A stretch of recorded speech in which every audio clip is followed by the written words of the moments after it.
வாக்காளர்களுக்கு விழிப்புணர்வை ஏற்படுத்தும் விதமாக இன்று திருச்சிராப்பள்ளி மாநகராட்சி பகுதியை சார்ந்த 2 இடங்களில் நம்ம விழிப்புணர்வு நிகழ்ச்சி ஏற்பாடு செய்து விழிப்புணர்வு நிகழ்ச்சி நடத்தப்பட்டுள்ளது.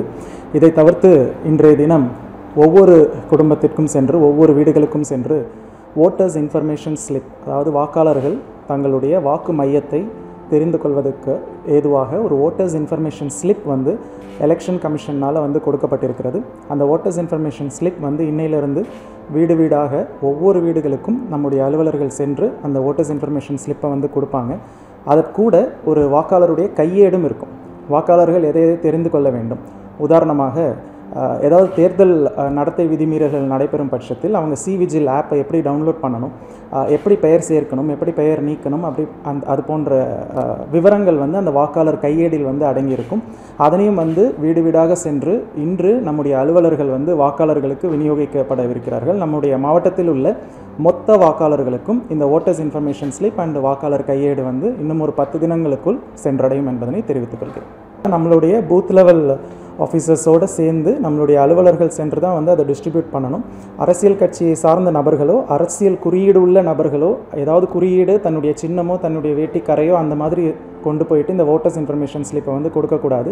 இது முழுக்க மாவட்ட நிர்வாகம் இந்த ஓட்டர்ஸ் இன்ஃபர்மேஷன் ஸ்லிப்பை வாக்காளர்களிடம் கொண்டு போய் சேர்க்க வேண்டியது மாவட்ட நிர்வாகத்தினுடைய கடமை. நிச்சயமாக அரசியல் கட்சி இதில் ஈடுபடுத்தப்பட மாட்டாது.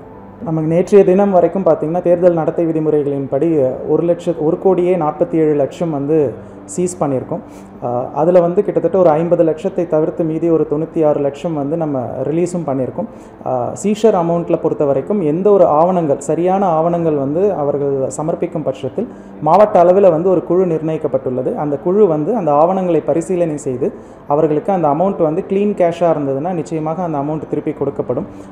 வழக்குகள் பார்த்திங்கன்னா இது வரைக்கும் எம்சிசி ரிலேட்டடாக ஒரு 17 வழக்குகள் எஃப்ஐஆர் போடப்பட்டுள்ளது. நடத்தை விதிமீறல்கள் நேற்றைய தினம் வேட்பாளர்களுக்கு ஒரு கூட்டமும் நடத்தி என்னென்ன செய்ய வேண்டும் என்பதனையும் விரிவாக அவர்களுக்கு எடுத்து சொல்லியிருக்கிறோம். சுவிதா ஆப், அதாவது பேரணி மற்றும் கூட்டங்கள் நடத்துவதற்கு ஆன்லைன் மூலமாக அப்ளை பண்ணி அவங்க எப்படி அந்த பெர்மிஷன் வாங்கணும் அப்படிங்கிற அவங்களுக்கு அந்த கிளாஸும் எடுத்திருக்கோம். தேர்தல் நடத்தை விதிமுறைகள் எதுவாக இருந்தாலும் உடனடியாக நம்ம கண்ட்ரோல் ரூம் கட்டுப்பாட்டு மையத்திற்கு தெரிவிக்கும் பட்சத்தில் 100 நிமிடங்களுக்குள் அந்த குறைகளை நிவர்த்தி செய்து யார் புகார் கொடுத்தார்களோ அவர்களுக்கு நிச்சயமாக அந்த புகார்களுடைய பதிலை 100 நிமிடங்களுக்குள் மாவட்ட நிர்வாகம் தெரிவிக்கும். கோடை வெயில் திருச்சியில் எப்போவுமே அதிகமாக தான் இருக்குது. நிச்சயமாக டீஹைட்ரேஷனை தவிர்ப்பதற்காக நிறைய தண்ணீர் எடுத்துக்கொள்ளுங்கள். அந்த வாக்காளர் மையங்களுக்கு செல்லும்போது, வாக்குப்பதிவு மையங்களுக்கு செல்லும் பொழுது நம்ம ஏற்கனவே நிறைய அரேஞ்ச்மெண்ட்ஸ் பண்ணியிருக்கோம். லைக் ஒரு ஷேட்ஸ் இல்லை பந்தல் போட்டு அவர்களுக்கு க்யூவில் நிற்கிறதுக்கு ஷேட்ஸில் தான் நிற்கணும்னு சொல்லி தேர்தல் கமிஷன் இன்ஸ்ட்ரக்ஷன்ஸ் கொடுத்துருக்காங்க. அதற்கான ஏற்பாடுகளும் மாவட்ட நிர்வாகம் செய்து கொண்டிருக்கிறது. நிச்சயமாக இந்த வெயிலின் தாக்கம் இருந்தாலும் கூட வாக்காளர்களுக்கு எந்த ஒரு பாதிப்பும் ஏற்படாவண்ணம், எந்த ஒரு அசௌகரியமும் ஏற்படாவண்ணம் நிச்சயமாக இந்த தேர்தல் நடைபெறும்.